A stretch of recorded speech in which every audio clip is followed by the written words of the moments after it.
অসম চৰকাৰে যি মুছলিমৰ সকলৰ বাবে এখন বিশেষ আইন আছিলে 1935 চনৰ বিবাহ সম্পৰ্কীয় এই আইনখন উঠাই লোৱাৰ কথা ঘোষণা কৰিছে আৰু এনেধৰণেৰে আইনখন যদি উঠাই লয় তেতিয়াহ'লে সমস্যা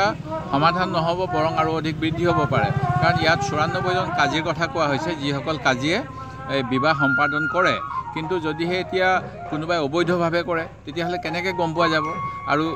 যিখিনি বিসংগতি আছিলে 1935 চনৰ আইনখনত সেইখিনি আৰু কেনেকৈ সেই বিসংগতি দূৰ কৰিব পাৰি তাৰ বাবে আইনখন এমেণ্ডমেণ্ট কৰিব লাগিছিল এমেণ্ডমেণ্ট নকৰি তেখেতসকলে একেবাৰে আঁতৰাই দিছে আৰু ভৱিষ্যতে যাতে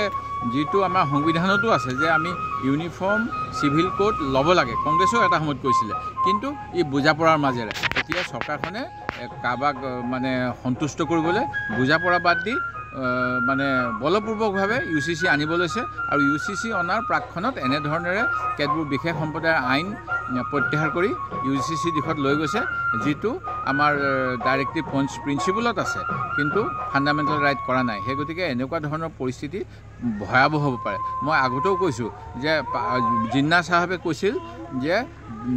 পাকিস্তানখন একত্ৰিত হৈ থাকিব যেহেতু তাৰ মানুহ সকলোখিনি ইছলাম ধৰ্মী কিন্তু আমি দেখা পালোঁ পাকিস্তানত যেতিয়া উৰ্দু ভাষাই এটা ভাষা হ'ব বুলি ক'লে তেতিয়া তাত থকা 55% বাংলাদেশ ভাষী মানুহে প্ৰতিবাদ কৰিলে আৰু বাংলাদেশৰ সৃষ্টি হ'ল সেই গতিকে অকল ধৰ্মৰ নামত দেশ একত্ৰিত কেতিয়াও হ'ব নোৱাৰে আমাৰ ভাৰতবৰ্ষ